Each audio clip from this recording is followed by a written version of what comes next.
You have the right to remain silent. Popular culture has taught us all how to recite a Miranda warning. You have the right to an attorney. If you cannot afford an attorney, one will be appointed to you. But it doesn't say how quickly it has to happen. They're still attempting to find counsel for you. I've never seen backups like this. This is a tremendous problem right now within the criminal justice system. It's a chronic problem.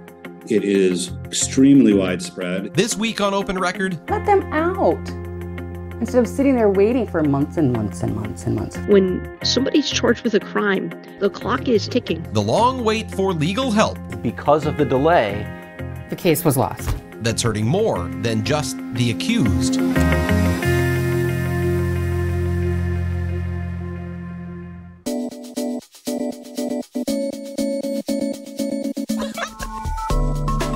From the Fox 6 studios, this is Open Record. I'm your host, Bryan Polcyn, and I'm joined by Open Record's executive producer, Sarah Smith. Hey, Sarah. Hi. And Contact 6's Jenna Sachs is here. Hey, Jenna. Hey.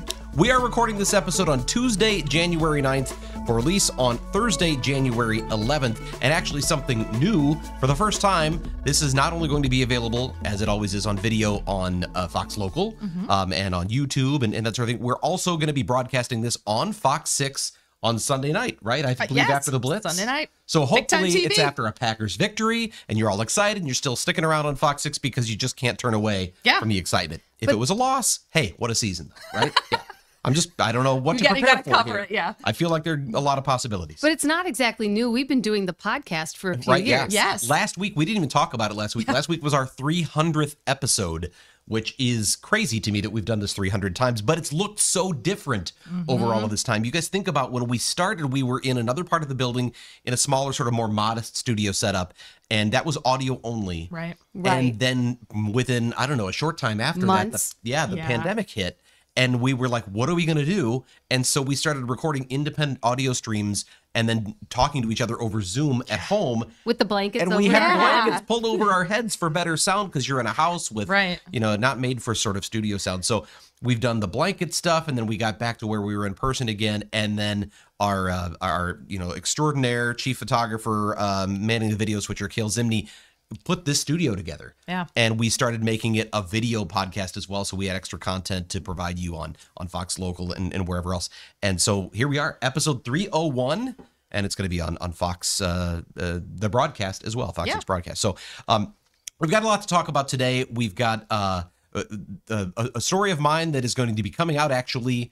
By the time this is released, it will have aired the night before, I believe. Is that right? Yep. We're going to talk about that. We've got our Off the Record segment. We have a lot coming up, and we're going to set it all up when we come right back. All right, so on Wednesday night, January 10th, my latest investigation hit the Fox 6 airwaves and Fox 6 digital platforms. As we record, it's actually going to be tomorrow night, but by the time this is released, it will have aired. We're looking at a problem that has plagued Wisconsin courts for generations, really. I mean, for a long, long time. But it's one that many legal experts I talk to for the story say it is only getting worse in spite of efforts to make things better. And that is the long wait for public defenders to be appointed to represent criminal defendants. You guys have obviously been around news for a long time. It's not probably a new thing to hear that there's a wait because a public defender couldn't be found, but we're finding these longer and longer waits in more recent weeks and months. So what prompted you to report on it this time? Because we have reported on this issue before. What brought it to you this time? I was people often ask, where do your stories come from? And in this case, it was viewer tips, but we had two that came in back to back. One came from Racine County, from a young man who had been in jail for months, waiting for a public defender to be appointed. And then when it finally was appointed, his case was shortly thereafter dismissed. And so he didn't go to jail for that offense. He wasn't convicted, but he had already spent months in jail for something that he was ultimately not found guilty of. And literally within a couple of days, I got a reach out from a woman in Kenosha County who said that her husband is still sitting in jail in Kenosha County and has been waiting for months for a public defender to be appointed. And she said, is there anything I can do? They keep telling us every day, call back tomorrow or call back in a few weeks. There's just nobody available.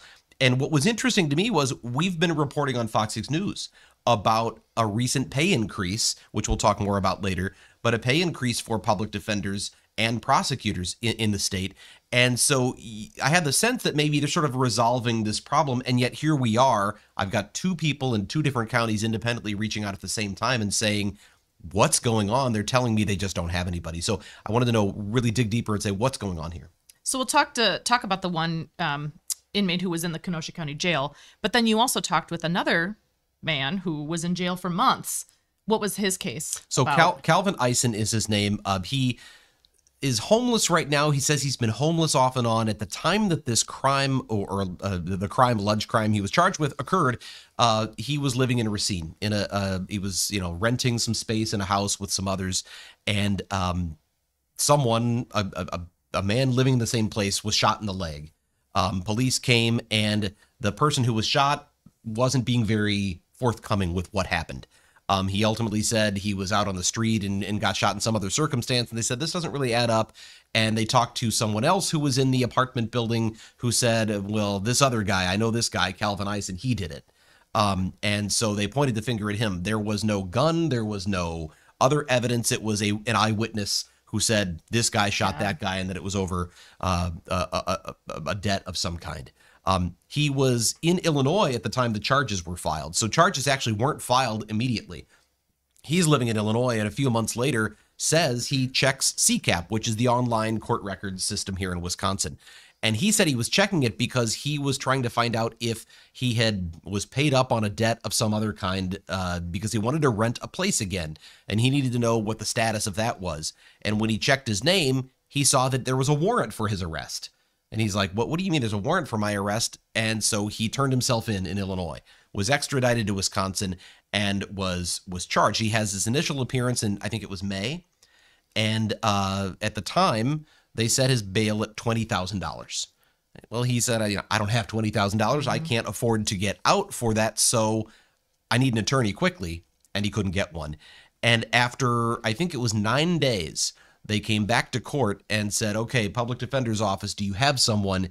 And the public defender's office issued, they put a letter that's in the court file that says, we've tried, we have no one on staff, by the way. They have staff attorneys. We have no one available. We've tried 250 different private attorneys and no takers. So nothing we can do. So they continued the case. And that was something that just kept happening every few weeks. They'd come back to court. The public defender's office would say, we still don't have anyone. Now we've made 3,000 contacts or 4,000 contacts and still didn't have anyone. Calvin Eisen's sitting there. He doesn't know what to do. He's not a lawyer. Right. So he starts writing letters to the judge, to the prosecutor, to others saying, I'm sitting here without legal assistance and I have a constitutional right to a lawyer. So either lower my bond and let me get out and work so that I can make some money and I can pay for a lawyer, or get me a lawyer. And for months, he got no response. How is the public defender system supposed to work in Wisconsin? Who gets the lawyers? Where do they come from? Can you give us that background? Well, you heard, we talked about in the open to this, that everyone knows the Miranda warning. You guys could probably recite a Miranda warning, right? Like, you have the right to remain silent. Anything you say. You've seen Law and Order. Right. Canon will be used against you. And of course, one of those pieces, if you cannot afford a lawyer, one will be appointed for you.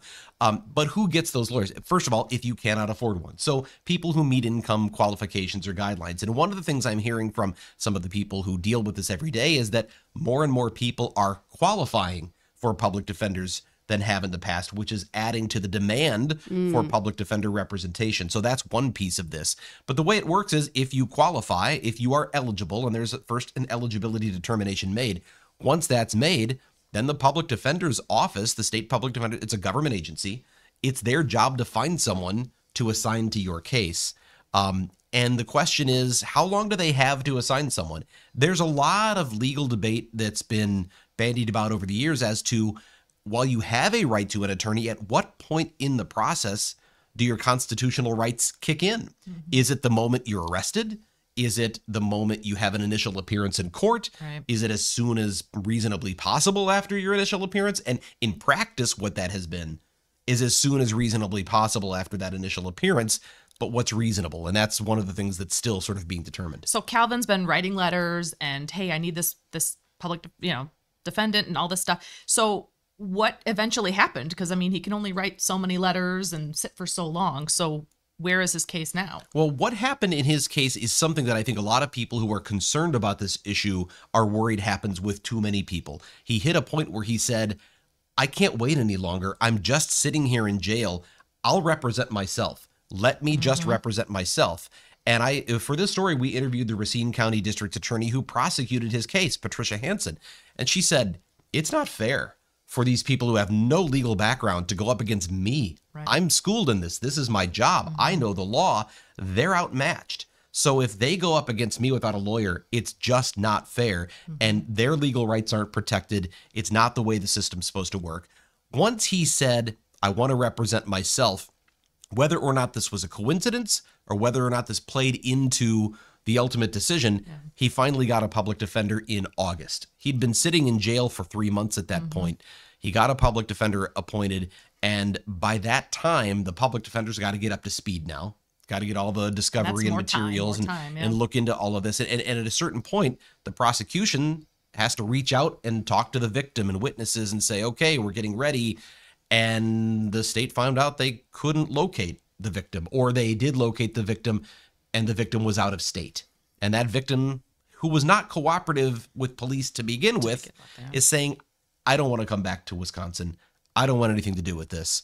That's the key witness. The victim is the number one witness in this case who points the finger and says, he shot me, reluctantly pointed the finger and said that because he didn't say that at first. And the prosecution had no choice. They dismissed the case. So the question I had going into this, you sort of wonder, okay, do we feel sympathetic for someone if in fact he shot a guy? But we don't know. And we'll never know because the case never got to trial, and it never got to trial in large part because of this long delay that meant the victim was gone. So in some ways you could look at this and say, he faced an injustice by sitting in jail without representation. You also have the concern that the victim didn't get justice and the public didn't get justice for a crime because this case took so long. So in some ways, everybody loses here. So you mentioned pay increases for public defenders. I know you've mentioned they have a heavy caseload already. Is there anything else contributing to the problem besides not enough pay, or is it a matter of not enough I think people? that's the big thing. There are a lot of factors that are contributing to this, and pay is one of them because obviously you have a hard time attracting people to do this work when the pay is very low. And as I mentioned before, the public defender's office has people on staff who work full-time as assistant public defenders. But they can't handle all of the cases because there are just too many of them, misdemeanors and felonies, juvenile cases, mental health cases. So they farm some of them out to private attorneys who are willing to take on some public defender cases at a pay rate that is certainly lower than they can make doing other things. There are certainly attorneys who want to do that because they think it's part of their job to give back, part of their job to help the system. But there's still a level at which the pay is so much lower than what they could make. Maybe they have to meet a certain quota of billable hours for their firm, and to do this at the paltry rate of reimbursement that's been here for generations, they just can't justify it.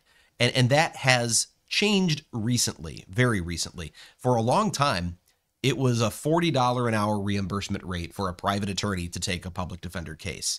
$40 an hour is nothing in the legal world. It's a pittance, and it doesn't even cover the cost of some of the time and travel and other things. There's a separate travel reimbursement as well, but it was also very small. I think maybe $25 an hour for travel. That was upped a few years ago to $70 an hour. But even by the time it was up to $70 an hour, the Wisconsin Supreme Court had made a determination for its own public defenders, or I think they have public defenders who take some of the work that they do. They had already determined $70 an hour was just unconstitutionally low. And here was the state increasing the pay to $70 an hour.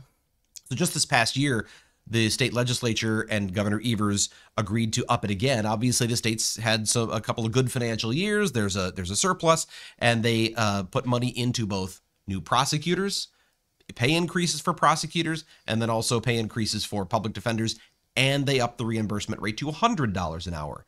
It still doesn't match what most people can make doing private legal work, but it's better. It's more attractive. The question is that enough to get more people interested in taking these cases? And how long will it take before that sort of critical mass is reached? You asked what are some of the other things. I mean, pay is one, but we talked about more people qualifying. as indigent and therefore qualifying for public defenders. More cases being charged in some ways. There are some concerns. The public defender's office said, this isn't all us. There are some prosecutors, they believe, who are charging too many cases. Now, that becomes politically controversial because certainly if you talk to a lot of members of the public, they would say prosecutors aren't doing enough. They need to charge more. They need to be harsher. Judges need to be putting people away longer. So there's certainly a political pressure not to back off. The question is, are there some cases that could be more appropriate, lower level offenses that are more appropriate for diversion programs where you could focus more on these higher level violent felonies? That's another factor. So there's a lot that plays into this overall shortage, and pay is just one piece of that. Well, and the pay, didn't that prompt a class action lawsuit? It did, and I think that's a good time for us to take a break because when we come back, there is in fact a legal attempt in Wisconsin to do something about this, and we'll talk about that right after the break. All right, so we know that this is a problem. We know it's still a problem even after the pay raises, that public defenders are hard to find, and private attorneys that can be appointed to these cases are hard to find.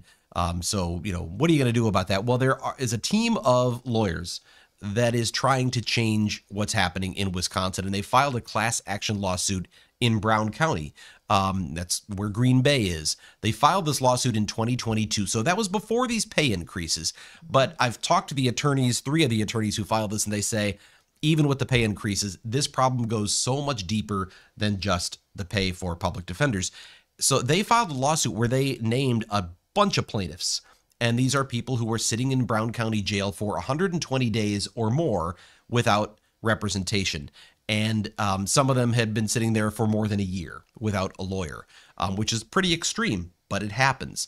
Why did they select Brown County? Well, it was because when they actually pulled data from the state court system online, they actually had they paid a firm to extract data from the system at a point in time, and they looked county by county all across the state to say, where are the longest waits? And there were more people waiting for public defenders in Brown County for 120 days or more than anywhere else in the state. So that's where they decided to sue. What are they asking for is really the interesting question. And among other things, they're just asking that the public defense system as it exists in Wisconsin be declared unconstitutional. They say it's just set up to fail. There aren't enough, whether it's too many cases, whether it's not enough public defenders, they're not able to assign someone quickly enough for people's constitutional rights to be met. And that comes back to that fundamental question of how long is too long? How long is reasonable to wait for an appointment? And in their initial complaint, the initial 300 and something or 400 and something page complaint, including the attachments or exhibits, they asked for the state or for a judge to declare that 14 days was a reasonable amount of time, and anything beyond that is too much. That's a really short window compared to 3 months. What we're seeing, right? So that would be a fairly controversial thing. Now, when I talked to the attorneys and actually set up an interview with them, we started with a Zoom. I asked them right off the bat about this 14-day thing, and they said, well, wait, actually, that's not in the case anymore, and it's ongoing litigation. They didn't want to talk a lot about that. That was in the original complaint. One of the claims, or one of the types of relief they were requesting from the court was this 14-day period be established. They've backed away from that since then. They filed an amended complaint later on where they said they simply want the court to declare that the current system is unconstitutional, that the delays these plaintiffs are experiencing are unreasonable, and that they want the state to be required or ordered to set up a system that results in timely appointments. That still leaves that question of what's timely. Yeah. And how is that determined? Well, okay, and this might seem like a dumb question, but they filed this and they're asking for certain things, saying that they want to shorten the time and all that.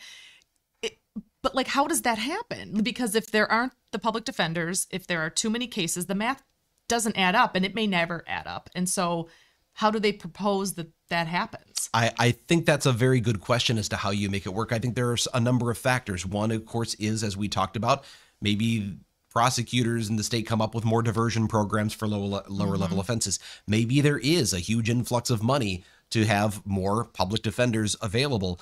There are a lot of strategies, I suppose, that could come up with. Other states have had similar lawsuits where judges have ruled that a 14-day or something like that delay is really an ideal or a goal, that anything more than that could in fact be a violation of constitutional rights. I think the first step, the sense I get from them, the first step is getting a court to declare that what we have now isn't meeting constitutional muster. Yeah. And from there, they could start to compel, some sort of solution. Yeah. But I think the beginning point is just to get a court to say what we're doing right now isn't right, because I think that seems to be the tricky part here is, at what point is it unconstitutional? We know that if you don't get an attorney appointed and you qualify for one, well, that's a violation of your rights.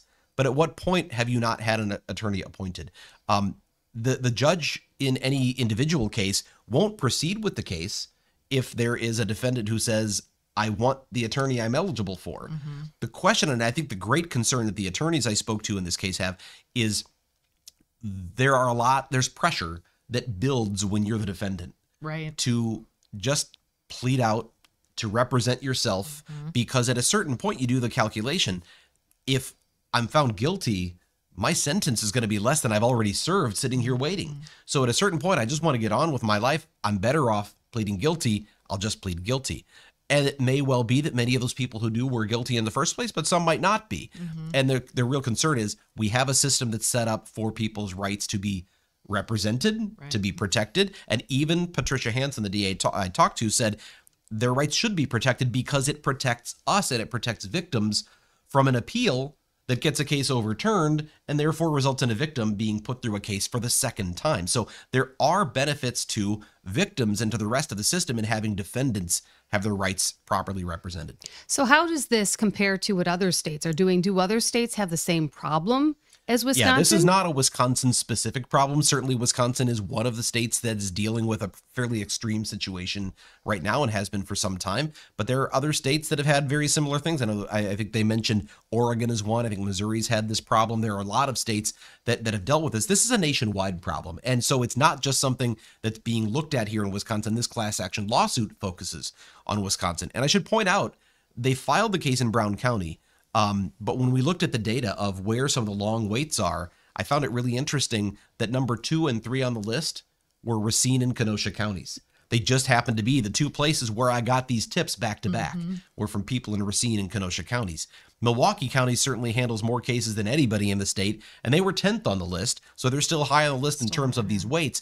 But it's not like, if you imagine, well, it must be Milwaukee County where there's the biggest problem. Not necessarily. They have a more robust public defender's office. So it's still a concern in Milwaukee County, but there are other places. It's a problem statewide, and of course it is a problem nationwide. And I think there's a lot being played out in different places as to what are the best strategies for tackling this. Well, and obviously we know what the class action lawsuit is asking. And obviously I have to assume that the state public defender's office would like more public defenders in their arsenal. What do they want to see done differently? Well, so this is what's really interesting. I talked for the story to Adam Plotkin, who's a lobbyist for the public defender's office. I see him in Madison a lot, testifying in hearings, and he's very knowledgeable. But what's really interesting about this class action lawsuit is you have criminal defense attorneys and the National Association of Criminal Defense Lawyers and other organizations that represent the rights of defendants who are suing the Wisconsin Public Defender's Office. That's the defendant in the case. So it's criminal defense lawyers suing criminal defense lawyers. It's really an interesting legal situation when you think about that. So in a sense, Adam Plotkin's kind of on the defensive here and saying, hang on a minute, this isn't all our fault. We're doing the best we can with the resources we have, but there are too many cases. There's too much demand. We need to come up with a solution. I did ask him about, one of the things I thought was interesting was caseload. How many cases do your attorneys take to begin with? Has there been a decrease in the number of attorneys that are working these cases? And I didn't necessarily find what I expected in the data, because I'm talking to people who are telling me, well, Brian, one of the problems is there are fewer criminal defense lawyers even going into this area of law.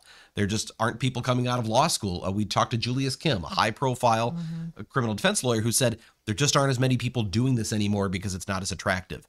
But when I looked at the actual numbers from the Wisconsin Bar Association and from the State Public Defender's Office, there really hasn't been a dramatic decrease or a decrease at all in the number of people who are going into law. How many are specializing in criminal defense law? That was a little harder to find. State Public Defender's Office tends to employ that. They're authorized for 350 attorney positions, staff attorneys. They tend to have maybe 10 or 20% turnover at any given time. but that has been consistent through the years. What's changing, I think, is the demand. It's the number of cases. And so he's kept referring to the need to change the demand side. And again, I say that that's one that's it's fraught with politics, because if you imagine John Chisholm, who's now retiring from that position, not going to run for re-election, but if you imagine him come out and saying, hey, everyone, we've decided to charge fewer cases, the political explosion that would come from something like that. When I talked to Patricia Hansen in Racine County, though, she said she's a big proponent of diversion programs. Getting people into programs where there is a chance to get them, keep them out of the criminal courts, get them through these systems where there's a recidivism rate that's maybe relatively low. She said maybe 15% do come back, but that's 85% I never have to see again. And that's 85% of the people who aren't sitting in jail and aren't clogging up the system, and they open up the pipes for the others. So that's one of the possibilities. The question is, it's always the devil's in the details. Who do you divert, and under what circumstances, and what are the recidivism rates, and what does that do to someone who might be a chronic offender? So those are all questions, but I think if you talk to Adam Plotkin, he would say we just need less cases. I have to wonder about the real life impacts on these cases being drawn out. Think about like the victims, the emotional impact on them, and these people who are being held in jail. I assume it leads to loss of employment and other family issues. Do you hear a bit about that? Yeah, actually, we didn't talk about this yet, but one of the people we profiled in the story is a guy named Sean Rasmussen, who's still, as we do this recording, sitting in the Kenosha County Jail without an attorney. He's been there since October. He's charged with burglary and theft. I get the sense from having spoken with him from jail and talking to his wife that whether or not he's found guilty, he just wants his case to get moving, because he's ready to do whatever it takes to get back to contributing to his family.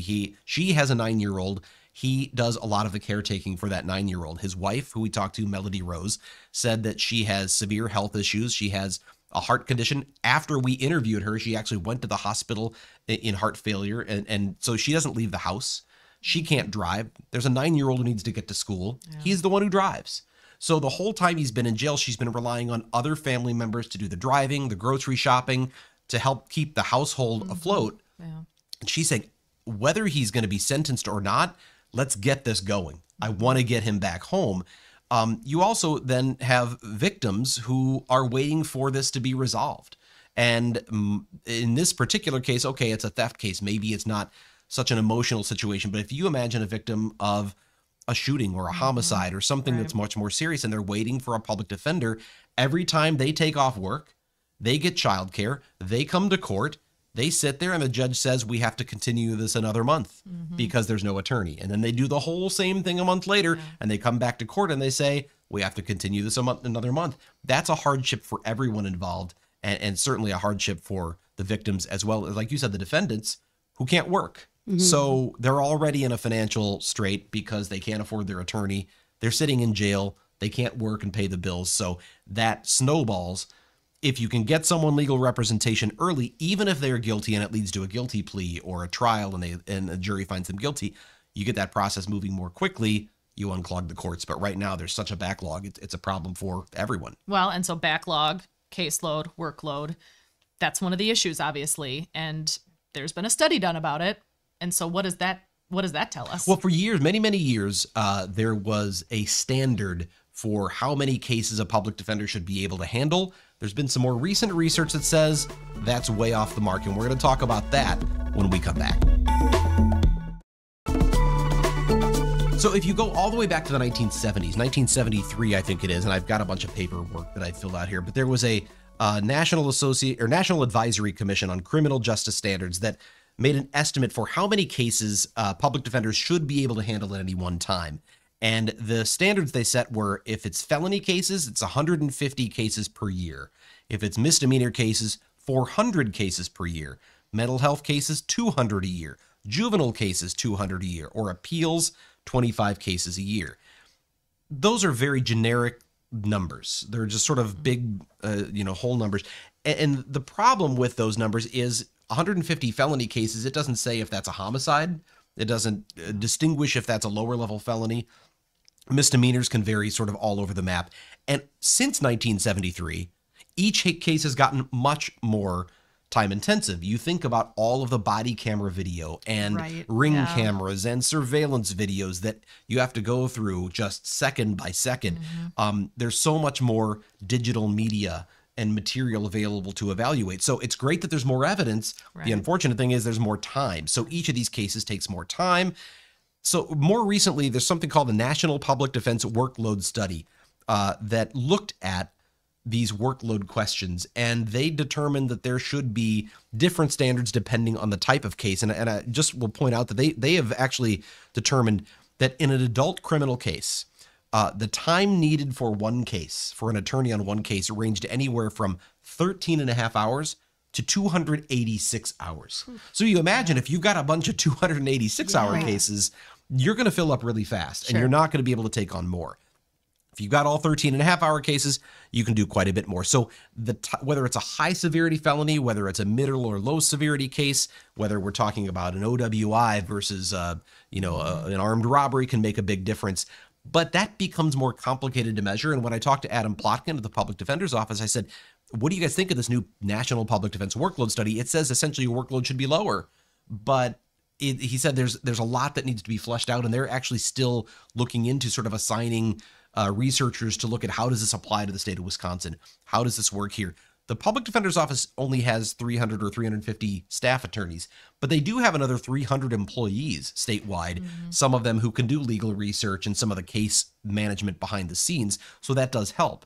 How does it work here in Wisconsin? I think that's still to be determined, and that's really the thing I took away from that conversation was this is still in flux.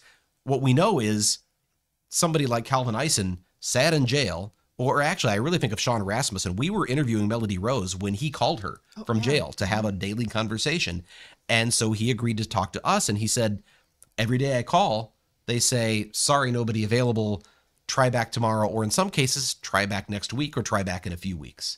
Whatever the answers are, that's not what should be happening. Is someone calling and they say, sorry, we got nothing. And more right now, that's the situation is they're getting the answer. We've just got nothing. And did you say what the current caseload typically is? Was it something like 150 cases at a time? What Adam Plotkin told me, and this is, again, not distinguishing between misdemeanors and felonies or the severity of those cases. He said it's typically typical that a staff attorney will have anywhere from 125 to 150 open cases at any given time, not per year, but at one time. Seems like a lot to keep track of. Think about it now, just for us. Sometimes I'm juggling a dozen stories in some state of whatever, and I feel overwhelmed with that. That's 12. Imagine having 150 stories that you're working on at any one time. Well, in a way, that's what that is. Each and every one of those is a story of a victim, is a story of a defendant. Right. So that's 125 to 150 open cases. Just how much time can you spend on each one? And you imagine each defendant is reaching out to that public defender and going, hey, have you looked at this? Have you pulled that? Did you get that video? Have you talked to this person?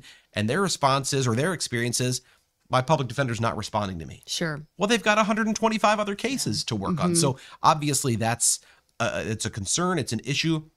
Is that too many? And that's really ultimately the question. If it's too many, then what needs to be done to bring that down? I think that's still that's the $64 million question. But I think that's a good time for us to go off the record, which we'll do when we come back. And it is time for us to go off the record. This is the part of the podcast where we get a little more casual and have a little fun by answering a question for which we have not prepared. And as always, here to ask us that question on episode number 301 is executive producer Sarah Smith. Okay. I realized before I asked this that we're all kind of at that age where, I don't know, I do it a lot, but I use a lot of emojis in my texts. Still do. Me too. I understand that the next generation, the youth of our world, they think it's old. They think it's very boomer. See, I'm so far behind, I still don't even use a lot of emojis. Oh, I love it. And they've already gone out, so I'm back in fashion now. Okay, all right. Good work. My question, though, I guess, is for all of us emoji users in the world. What is your most used emoji? What's my most used in text? Like, you know how you click it and it's all your top used ones in there? Like, what do you like the most recently used? Yeah. I mean, the thumbs up. Okay. I do that a lot in the work with the Slack channel. Okay. I feel like the thumbs up, we can talk about it, but does the thumbs up sometimes, I worry the thumbs up seems a little Flippant. or just a little short with someone. That's like just my way of sarcastic. saying, got it. Well, or yeah, it's almost kind of like don't have time for you. Yep, thumbs up. Moving on to other things. Do you ever feel like that way when you receive one? Oh, sorry, guys. No, I've never. Lots of thumbs up. Is that like K? Oh, a little. No, well, it's maybe. probably like KK.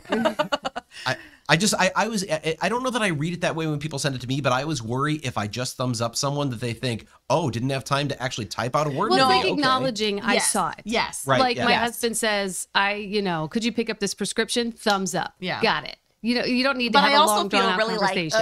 oakley dokley. That's Yeah, what I kind that's of true. feel. So I imagine if my wife said, hey, could you go don't pick do it up in real milk? life. Like No, in me person. neither. Right. That's Me if neither. I we're in never person. thumbs up. I mean, like she's in the kitchen. Yes. I'm about to leave. I've got keys in my hand. And she goes, hey, could you pick up milk at the store? And I go, that seems sarcastic. It does. Where It it's seems like, a little, yeah. hey, next time, could you load the dishwasher this way? Yep. Yeah. Well, I do so- live with little people, and it is really cute when they do it, though. Oh, if they turn yeah. around and they give you a little thumbs Do they up. actually in person give you Yeah, a it's thumbs up? really Okay. cute. It's really, so they can pull it off. Okay. I lost my coffee there. Okay. So but for me, I think it's probably like the laughing cry emoji, yeah. but Yes. in response to a joke or something Yeah. funny. Or It's because I'm probably so the one funny I- over text. Yeah. What's also to say this is a joke.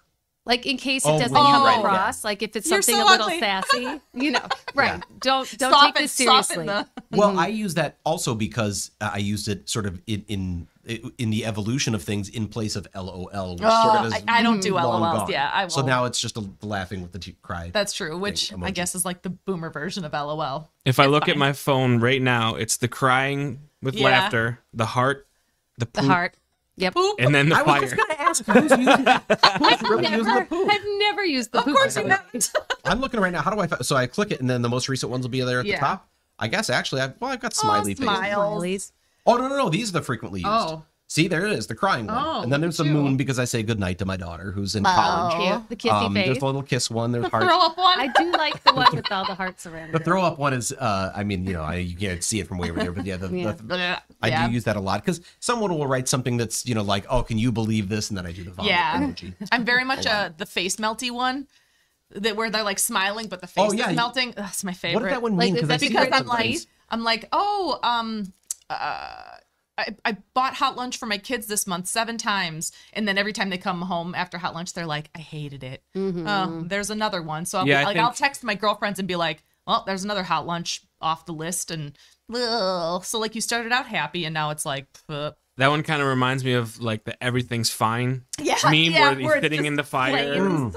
Everything's That's fine. Fine. that's probably why I It's use it a fine. lot, because I'm like, it's fine, everything's fine. Ugh. I used to use that face palm a Oh, lot. yeah. The little person with their head, The only hand hard on their thing head. is you can't, like, it's so small sometimes you can't Yeah. see. So I have to, like, there's a person there, and I'm looking, are they doing this? Are they going like this? Oh, I can't like this really one tell. too. Ugh. Yeah. Yeah, that's a big one. And maybe it's just because I'm getting old and I can't see well, but you're trying to If figure it's out really what is that Zoom in. detailed, you need to communicate with a GIF then. Oh yeah. with a GIF, and that is a hard G, right? Yes. Yes. Okay. Absolutely. Yes. It is GIF. Okay. Yes. That's taking I don't me do time. that too often. Ooh. That takes energy. You have to go through and search for it.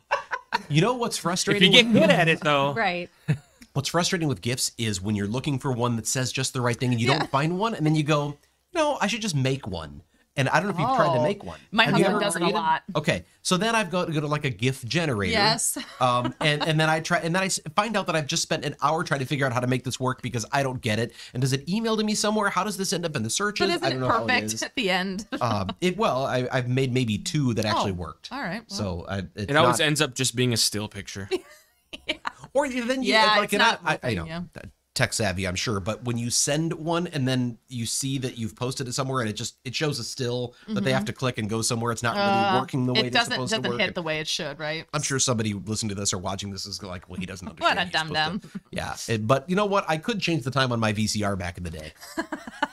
Well, I'm wondering about the youth, right? So if they're not using these little emojis, do they just not read into the tone as much as we do? No, and then they use abbreviations.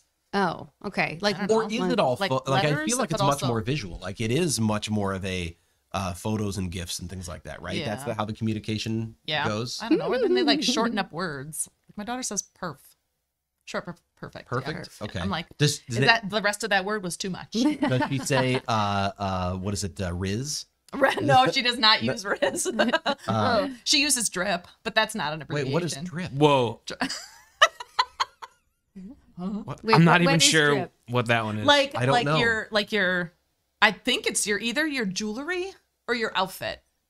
See, I was like, is that about I think it's your no, it's Does that like mean your it's good? It's like sweet drip. Like I Wow. think it's You think? Well, I know So- it's either Okay. jewelry or outfit. So we have some friends who have this a board game, and I can't think of the name of it right now, but it's a board game where it's like Parcheesi, where the way the board's set up, but each quadrant you get questions from a different generation. And so you get boomer questions, Gen X questions, Gen Z, that sort of thing. And so we're in the Gen X area, and I'm getting like music and other things. I'm like, this game is easy. We're rocking it. We got into the Gen Z area, and I was lost. And the one that we had to learn that I didn't know that none of us could get was the meaning of yeet. And one of the people we were playing with called her son, who was like, "Oh yeah, it's like when you throw something at somebody, you yeet it at them." And I don't Yeet. I did My not know son that at uses it. They use it in a lot of words. So it's like yeet. Like when you like whip it at someone or chuck it, you just yeeted yeet. it. It doesn't and sometimes make it's sense. past tense, like I yeeted it. I yeeted. And you have to say it like yeet. Do you know? Hey, a drip is swagger. It's how you look. Okay. You're Okay. hot, you're cool, you're on point, you got the sauce. I'm not kidding, that's exactly what this interweb. You got the sauce. Never heard that. I'll in my never life. say you got the sauce unless you literally have a condiment that's like Arby's sauce. Yeah, I don't think that I'm up to speed with any of this, and over time it gets worse. And I'm starting to realize that why people, old people become the way they do, because I'm becoming that. I'm going to sit on the couch and I'm going to just gripe about things. And my grandfather looked through his TV guide and then he doing the had Reader's a Digest magnifying glass. Yes. He looked at his doctor's bill and he would just gripe about every chart in the doctor's bill. And You're going to get the telephone with the big buttons on it next. The and jitterbug cord. or whatever. That's right. well, I at least need something with bigger emojis so I can see what they are, because I don't know what they are. I know. And by the way, I don't think I've ever used a poop emoji. Oh, no, yeah, no, I probably have. I'm sure or I hand my kid my phone Multiple and I'm like, times a hey, week. can you You text? use the poop emoji multiple times a week? It's in my frequent. Why? In what context circumstances? are you using Well, it? If something's we can a real, talk about that off the record. that's after hours. But if it's like a really crummy situation, Okay, like got it. yeah, I Yeah, think if sure. it's crummy. Like if I say this air fried chicken didn't turn out very well, and then you send a poop emoji. or I think if I ever used it, it was in reference to a diaper, like an actual diaper. But even then, I don't know if I ever did. The problem with the poop emoji is early on, I thought it looked like soft serve ice cream. So I thought it was a dessert. Yeah. And then I'm glad I didn't use it, because Frosting. that would be, hey, you want to try some of this? And he you just send looks so somebody a poop happy in the emoji, like, look at me, I'm poop. We should all go out and then send a poop emoji. What? I'm sorry, I'm not coming to that gathering. No, I don't want to come over to your house anymore. I'll skip. All right, well, we're going to wrap things up. We'll take one more break and we'll wrap things up on this first broadcast episode of Open Record. We'll do that when we come right back.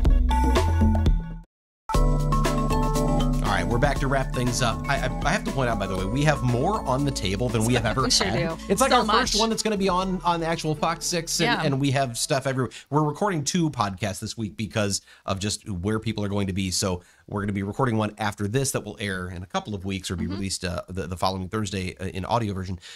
But obviously a lot is here. So it just looks like a disaster. But I also just feel sort of chaotic right now because like it's sort of snowing outside, but it's not really snowing outside. It's like really I wet. haven't looked outside in the last hour, but I do know Spencer Tracy was in West Bend today, and it was snowy there. So, Now, I mean, again, I know it's coming. This is being recorded on Tuesday, January 9th. By the time this is released on Thursday, maybe not much more snow than whatever will have happened today. But then when this is broadcast on Fox 6 on Sunday, we'll have had maybe a couple of more snow events, right? Because so there could be a bunch of snow on the ground by then. Right. Yeah. So right now it's that rainy period where we're all saying, was school supposed to be canceled or not? Right. And then it will probably start snowing later this morning, or so they're saying. Yeah. You But in the future will know. I'm excited. Oh, go ahead. yeah, I was going to say, which 50% of us in a couple days are going to be in other temperatures that are not Wisconsin. I was really excited. I'm going to New York, and on Sunday. Well, so by the time this is on Fox 6, I'll be in New York.